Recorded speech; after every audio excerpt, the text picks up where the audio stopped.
So we have a number of bows. Regular when you're stepping up, you have the, I don't know if you can see it, the carbon fiber, right? So there's a braided carbon fiber, there's carbon fiber. So that's synthetic, obviously, right? So then you get into the higher level woods, Pernambuco, things like that. So differences in bows. Bows are their own kind of unique set of information guidelines. The synthetic bows are mainly indestructible, right? So if the kids use them as in place of lightsabers and spar with each other, they'll be fine, right?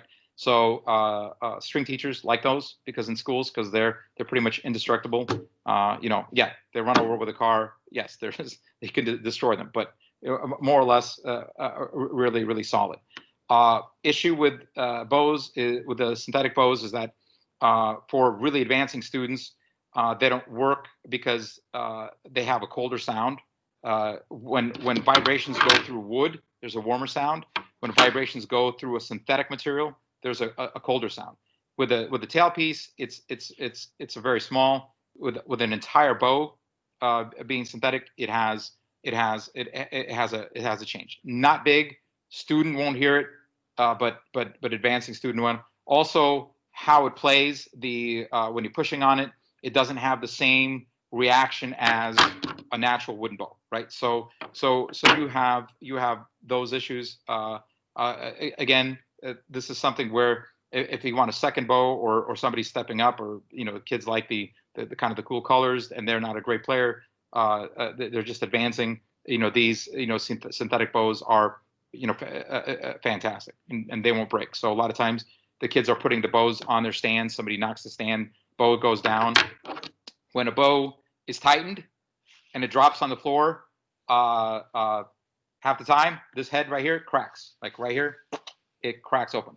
So under tension, this is the weakest part of the bow, and if it's on the stand and it's dropped, it's broken. So that's, I always tell, and all the staff tells the parents and the kids, that you need to be really, really aware of where your bow is. You don't have it in front of you. Just always have it down. Holding it like that, because if it's under tension and that drops, more chance than not, you're breaking the head. It's over for the bow, right? I don't care if it's a $300 bow or a $300,000 bow. That head is broken. So that's a really, really, really important thing.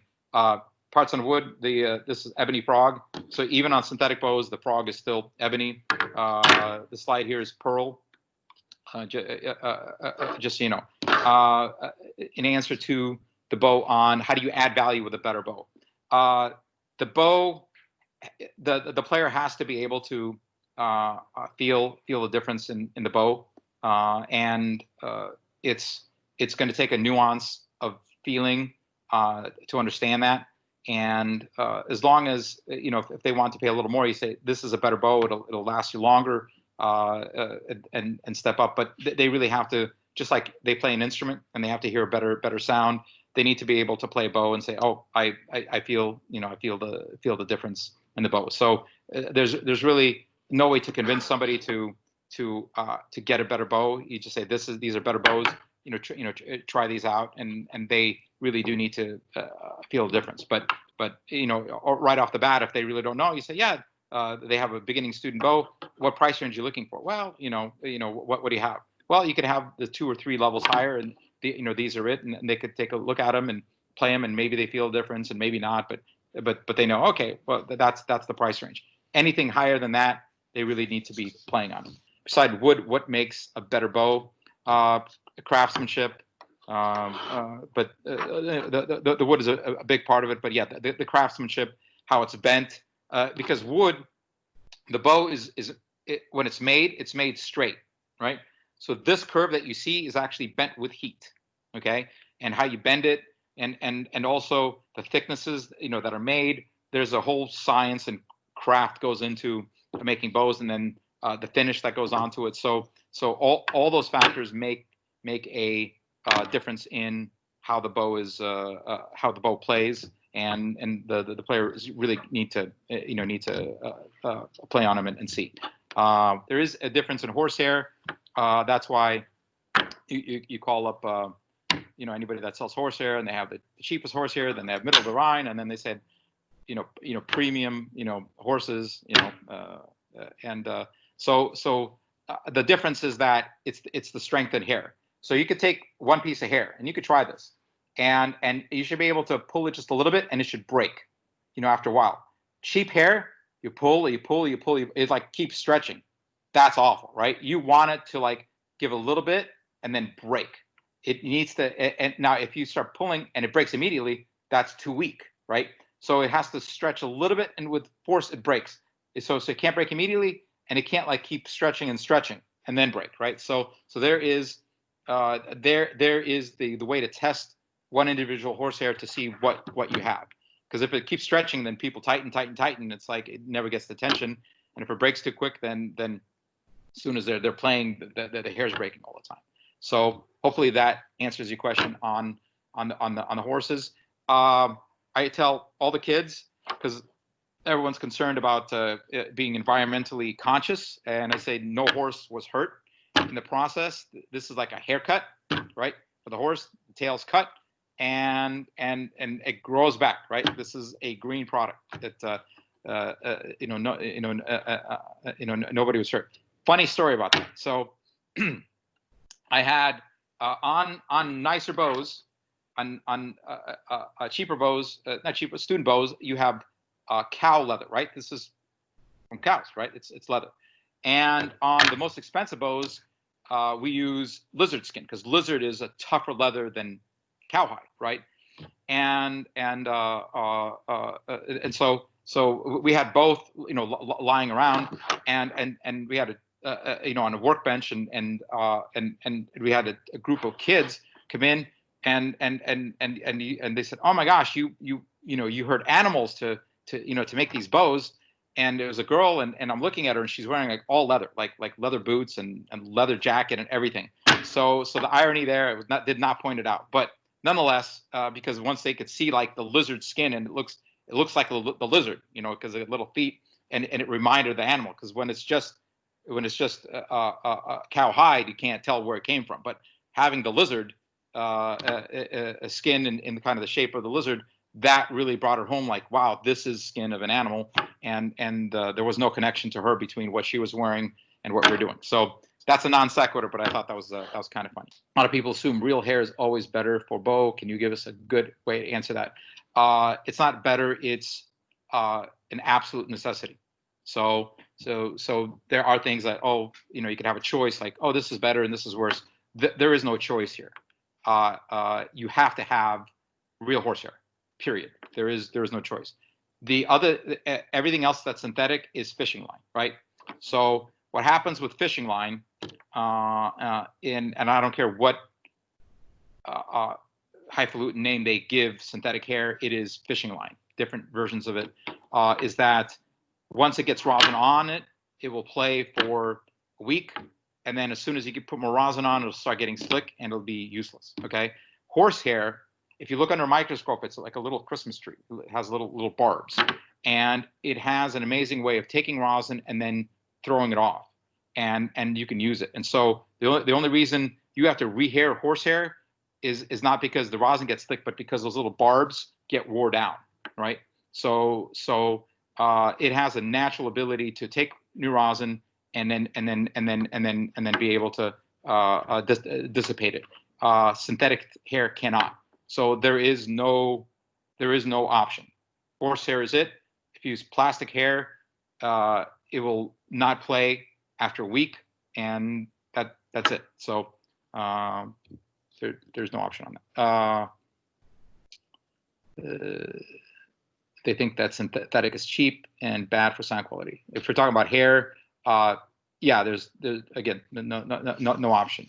It's not only bad for sound quality, just it's practically unusable. Would we safe to assume that super cheap violins on the web are using synthetic hair on the bows? No, most of them you have horsehair. All this cheap violins are coming from China. all the horsehair come from China, and I have not seen any cheap bows ever come from China with synthetic hair. So on that end, they're all using horsehair. One thing I did want to mention is that screwing. Okay, so you can see this is, hold it up to the camera. That's the eyelet, and it's brass, and this is the screw, and that is metal, right?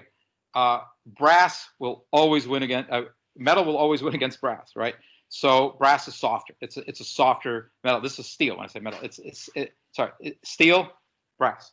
Okay, so steel will always win against a brass, and so what happens is that this eyelet gets stripped, and just over time of normal use, it'll get stripped. You won't see that on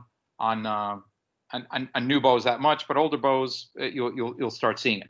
The other thing that happens is that when this frog, when the hair stretches out and it comes all the way back to here, and then the kids continue, they say, well, stop, and then they continue forcing it, and one of two things happen: they crack the bow, or they strip this eyelet, right? So that's what happens if they continue, and so you need to educate all students that as soon as this stops working for whatever reason, do not force it, because that is the first instinct of every single student. Well, it's always working before. Let me just add twice the pressure now that it's not working for whatever reason, right? So as soon as you have adding twice the pressure, wood is going to lose first, then the brass eyelet is going to lose second, but that bow is going to lose, right? So the number one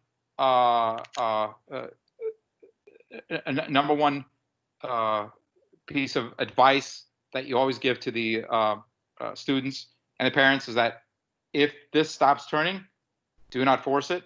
And the other thing is loosen the bow, obviously, when it's not played. I tell everyone this is it's relaxing. So just like as a human, you have to sleep to regain energy, the bow has to be loosened. And this 3-second act of loosening the bow is way too long for 90% of beginning students, right?